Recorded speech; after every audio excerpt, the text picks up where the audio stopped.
All right, time for a team-by-team breakdown of girls lacrosse, and let's jump into the season in review. Let's open it up with Westminster.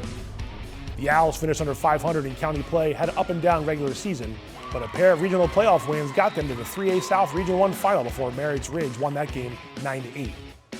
The Mustangs went on to win the state title, but Westminster, led by top scorer Aspen Higgs, had bright spots along the way. One of them was a 10-7 win over Century on April 25th, and Coach Taylor Carhart said her first year leading the Owls was a successful one. It was really fun. I think we have just a lot of really good talent at Westminster, and the girls really bought into my philosophies this year, and we ended the season playing the best lacrosse, which is what we should do. We had a heartbreak loss, but at the end of the day, it was like our growth throughout the season was tremendous, and I couldn't ask for anything more. Up next is Winners Mill. The Falcons struggled in the league. They won 3 games in a row, though, to close out the regular season and then beat Walkersville handily in the opening round of the playoffs. Sienna Perryman led the way, and she finished the year with 96 points. Perryman had 23 goals over Big Mill's final 6 games of the spring. Century might not have had a Century-like spring, but the Knights still posted 12 wins and made it to the 2A West Region 1 final. They clipped 1A state champ South Carroll in double overtime during the season and also knocked off Mount Hebron in double OT along the way. Senior Natalie Opatovsky posted 54 goals. Fellow senior Allison Fling made the most of her transfer year at Century with 94 points and more than 170 draw controls.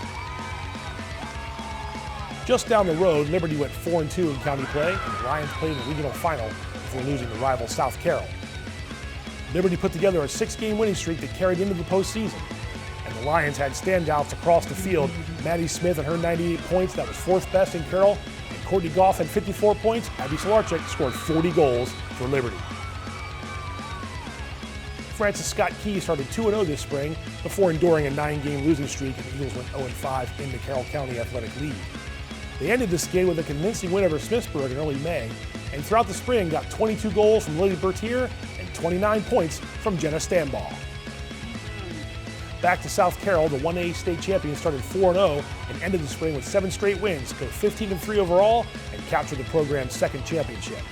The Cavaliers allowed less than 4 goals per game during that win streak. Senior Leah Miller had 86 goals and 100 points on the year. Junior Ava Krantz added 52 points, and freshman Campbell Black scored 23 goals. Miller became South Carroll's all-time goals leader during the year, ending her career with 281, 4th most in Carroll County history. Cavs coach Brigid Scanlon said Miller established herself as an all-timer and not just at South Carroll.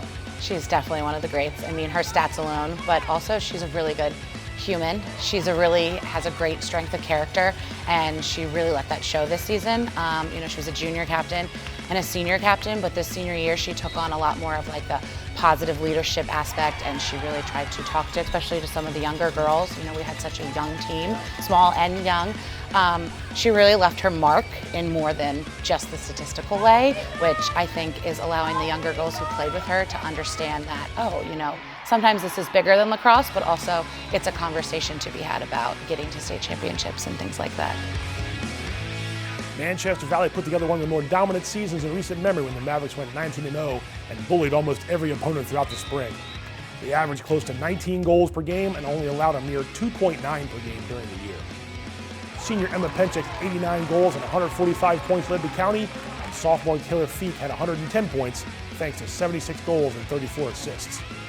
5 Mavericks finished the year with 58 or more points, and that balance gave coach Shelly Brezicki plenty to be proud of as Man Valley earned state championship number 5. I felt like every day was a tryout for them, or at least they acted as it was. They came out and they just pushed each other, and I think when you have a team where you have so much leadership, we had 10 seniors in our program this year, a lot of them that had been with us for a few years on the varsity level, the leadership was strong, and so they didn't allow anybody to come in and slack off on any specific day.